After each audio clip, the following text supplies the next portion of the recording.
So next हम बात कर लेते हैं about proteins, right. So our next topic is protein, right. Protein क्या है? तो proteins are polymer, they are also polymer of alpha amino acid, पहले हम बात करेंगे what is the meaning of alpha amino acid, फिर हम आएंगे प्रोटीन में, राइट। तो अल्फा अमीनो एसिड का मतलब क्या हो गया कि COOH ग्रुप होगा और अल्फा कार्बन पर अमीनो ग्रुप होगा, NH2 ग्रुप होगा, ठीक है ना। यहाँ हाइड्रोजन हो जाएगा, यहाँ पे R हो जाएगा, राइट। अब ये R हो सकता है, it can be hydrogen, it can be CH3, right, etcetera करते रहे आपको। तो R अगर H होगा तो अल्फा अमीनो एसिड का नेम क्या होगा उसको हम देख लेते हैं, राइट। तो R इक्वल टू अगर H हो गया तो ये क्या बन जाएगा, दिस इज CH2, COOH तो था ही और इससे जुड़ा हुआ NH2 है, right. So this is known as glycine. वही अगर R इक्वल टू अगर यहाँ CH3 पुट कर दो आप तो CH3, दिस इज H, यहाँ NH2 और यहाँ पर COOH, so this is known as alanine, right. Common name सब है ग्लाइसिन, एलानीन। अल्फा कार्बन ये रहा फंक्शनल ग्रुप के बगल वाला, तो दिस इज अल्फा कार्बन, यहाँ पे जुड़ा हुआ NH2 group, alpha amino acid है, राइट। नाउ नेक्स्ट हम यहाँ बात करते हैं classification of alpha amino acid, ठीक है ना। कैसे क्लासिफाई करोगे इसको आप? पहले हम बात करते हैं on the basis of number of NH2 group, NH2 and COOH group, right. तो पहला हो जाएगा आपका acidic,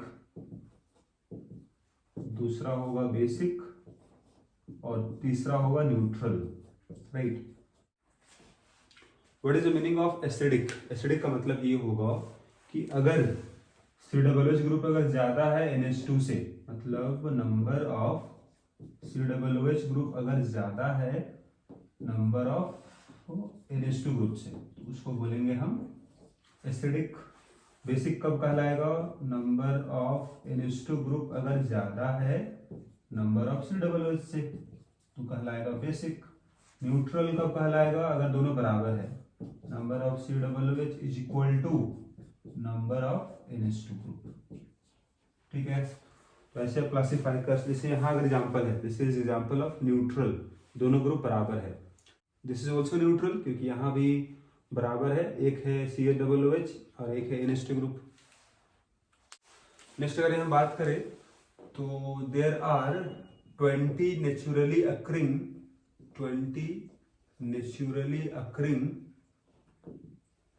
alpha amino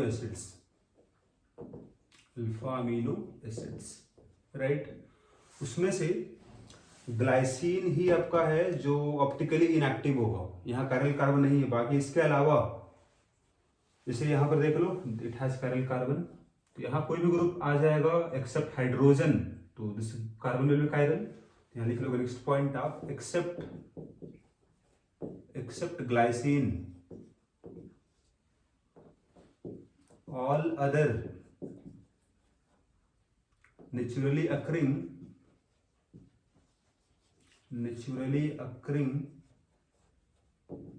alpha amino acids are chiral, या बोलो ऑप्टिकली एक्टिव होगा, राइट। मतलब डेक्स्ट्रो और लिबो दोनों बनेगा।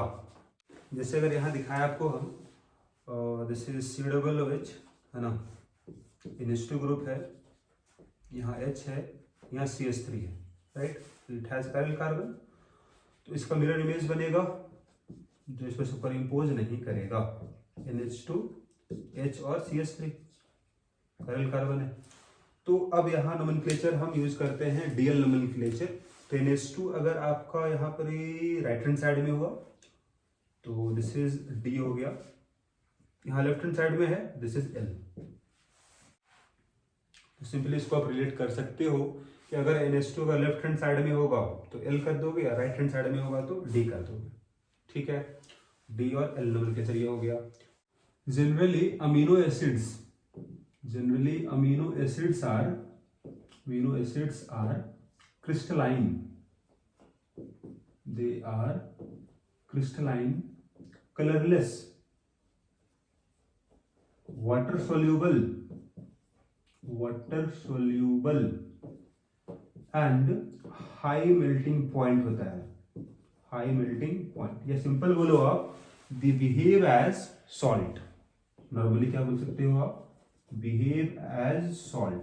जैसे सॉल्ट का होता है ज्यादा मेल्टिंग पॉइंट होता है, वाटर सोल्यूबल होता है, क्रिस्टलाइन होता है, उसी तरह से ये भी होता है. नॉर्मल अमीन्स या एसिड के जैसा नहीं होता है, बल्कि सॉल्ट की तरह बिहेव करता है. ऐसा क्यों? क्योंकि यहीं पर देख लो आप, इसमें एसिडिक पार्ट भी है, बेसिक पार्ट भी है. इसका मतलब क्या होगा, यहीं से देख सकते हो आप कि NH2 ग्रुप अगर यहाँ बनाते हैं हम लोग हैं, तो ये पार्ट बेसिक है, लेविस बेस, और ये तो एसिड है ही.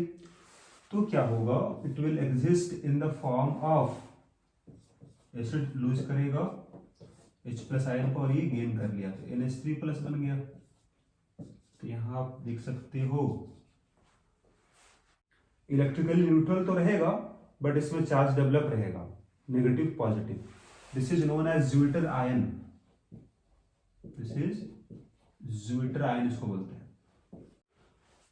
ये सारा प्रॉपर्टी शो करता है, क्यों? बिकॉज ऑफ यहाँ चार्ज डेवलप हो रहा है आपके पास, नेगेटिव और positive charge, right.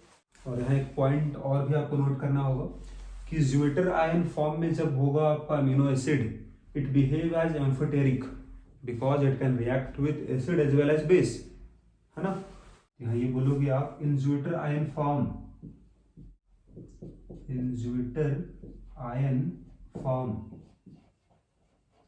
it behave as amphoteric.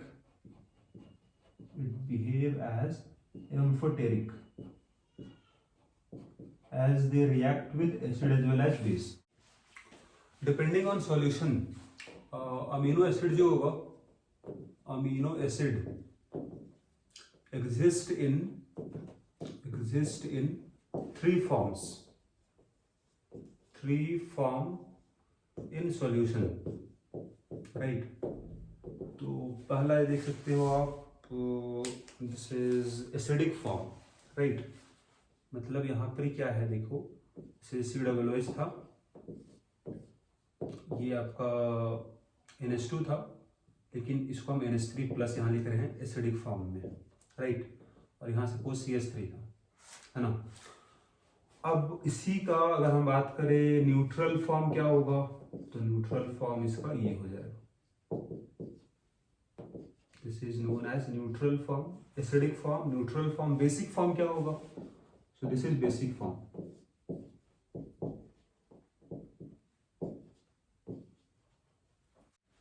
This is known as acidic form, है ना. दिस इज न्यूट्रल फॉर्म, और दिस वन इज बेसिक, ठीक है. तो basic form, acidic form exist कब करेगा, एट लो pH,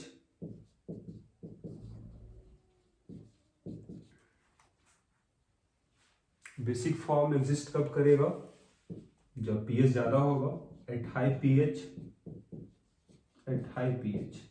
मतलब pH 12 से 14 के बीच में अगर है तो बेसिक फॉर्म रहेगा. यहाँ दोनों ही पार्ट बेसिक, है ना. एसिडिक पार्ट कब रहेगा, जब pH कम होगा. एसिडिक सॉल्यूशन जब होगा तो ये फॉर्म एग्जिस्ट करेगा. बेसिक सॉल्यूशन जब होगा तो ये रहेगा. न्यूट्रल में ये रहेगा. तो यहाँ pH बोलोगे तो क्या होगा, pH यहाँ अराउंड 7 के आसपास होगा, ठीक है ना. अप्रॉक्सीमेटली यहाँ लिख दे रहे हैं आपको 7.3. लो pH है, इट कैन बी 0 to 2 के बीच में रहेगा, राइट. और वहाँ high pH. Neutral form is known as zwitter ion. This is known as zwitter ion, right. Net charge 0 है ना, लेकिन चार्ज डेवलप होता है. Now next we are going to define what is the meaning of isoelectric point. Right. तो define होगा कुछ इस तरह से, this is the pH at which pH at which concentration of Zwitter ion is maximum. जिस pH पर zwitter ion maximum होगा उसको बोलेंगे हम आइसोइलेक्ट्रिक पॉइंट। अब ये फाइंड कैसे करेंगे हम, तो उसके लिए एक एग्जांपल से समझो आप यहाँ पर ही। For example suppose we have alpha amino acid, there is 3 double OH है ना, और this is NH3 plus H और सपोज यहाँ R है, राइट। अब अगर हम बोले आपको कि एसिडिक पार्ट ये भी, एसिडिक पार्ट ये भी है ना, अब अगर यहाँ 2 एसिडिक पार्ट है, जैसे अगर हम बात करते हैं अगर 2 अगर एसिडिक है, जैसे H2S ही है, तो अगर याद हो आपको आयनिक इक्विलिब्रियम से ये बोले थे HS माइनस बनेगा, मतलब पहला H प्लस निकल गया, इसके लिए डिफाइन होगा आपका Ka1 होगा, फिर सेकंड जो आपका निकलेगा आपका H प्लस, तो उसके लिए डिफाइन हो जाएगा आपका this is Ka2। K1 define होगा फॉर मोर एसिडिक पार्ट।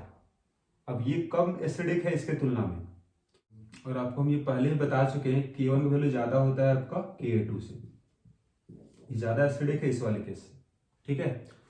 तो इसको ध्यान में रखते हुए यहाँ भी आपके पास 2 एसिडिक हाइड्रोजन निकल सकता है, एक यहाँ से, एक यहाँ से। अब जो ज्यादा एसिडिक होगा उसके लिए डिफाइन होता है Ka1, और जो कम एसिडिक है उसके लिए डिफाइन होगा Ka2। तो ये ज्यादा एसिडिक अगर है इसके लिए डिफाइन हो जाएगा आपका Ka1, राइट। और उसको हम लिखते हैं इन टर्म्स ऑफ जैसे pKa1, और इसके लिए होगा pKa2।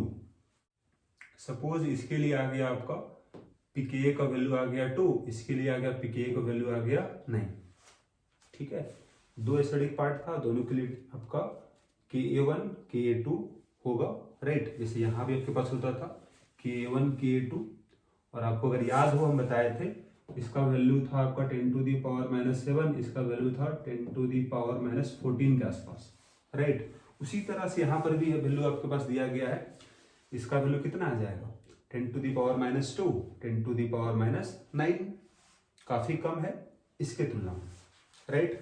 अब आपको अगर याद हो तो हम बताए थे अगर कोई एसिड अगर Ha है और वो बना रहा है A- और बना H+, तो इसके लिए फॉर्मूला बताए थे आपको हम pH निकालने का, है ना।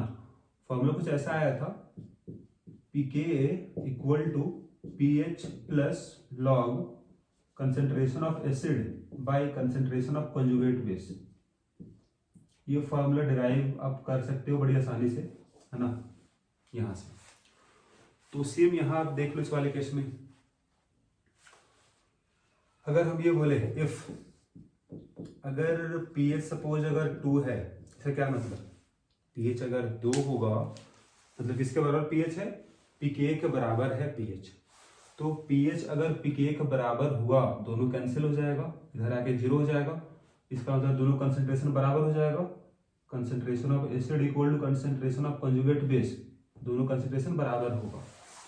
तो आप यहां से क्या बोल सकते हो, क्योंकि ये ज्यादा एसिडिक पार्ट है, तो कंसंट्रेशन ऑफ दिस एसिड, ये आपका एसिड रहा, और concentration of its conjugate base, मतलब यहां से आपका H निकल जाएगा, H प्लस, तो बन जाएगा माइनस NH3 प्लस H और R। तो अब ये दोनों कंसंट्रेशन बराबर होगा इस pH पर, मतलब 50% अगर ये होगा तो 50% ये रहेगा, राइट। ज्विटर आयन यही रहा आपके पास, this is our zwitter ion, this is zwitterion 50% रहेगा इस pH पर। उसी तरह से अगर बोले आपको हम pH अगर 9 हो जाए तब क्या होगा, तो उस पार्ट को यहां बताते हैं बगल में। इफ pH इक्वल टू हो जाए 9, pH हो गया 9, इसके बराबर हो गया, इसका मतलब क्या होगा, ये नेगेटिव और NH3 प्लस H और R यही ना था, ये देख लो, यहां से H प्लस तो निकल चुका बाहर, अब यहाँ जो हाइड्रोजन यही तो निकलना है, नेक्स्ट स्टेप बाय स्टेप होता है। तो पहला H प्लस यहाँ से निकल चुका तो ये बना, अब यहाँ से निकलेगा H प्लस, तो क्या बनेगा, COO माइनस तो पहले से था, ये बन गया NH2।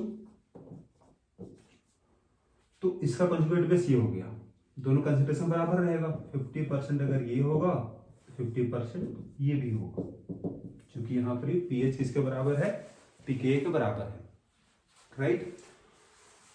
तो यहाँ सब देख रहे हो, this is our zwitter ion, this is our zwitter ion.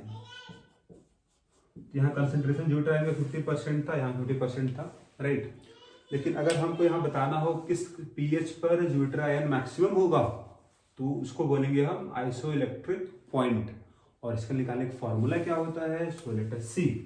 Formula होगा, अगर इसको हम यहाँ पर PI से अगर इसको रिप्रेजेंट करें हम लोग, तो PI के लिए फॉर्मूला क्या होता है, तो यहाँ बगल में आपको हम देख लेते हैं। PI का फॉर्मूला हो जाएगा, this is pKa1 plus pKa2/2, ठीक है ना। एवरेज निकाल दोगे आप दोनों का। तो अगर इसके लिए बात करें हम, तो यहाँ पे वैल्यू क्या था, 2 + 9/2 कितना हो जाएगा, 11/2, मतलब दिस इज 5.5 हो जाएगा। सो दिस इज द pH। इस pH पर कंसंट्रेशन क्या होगा, मैक्सिमम होगा आपका ज्यूटर आयन का, राइट।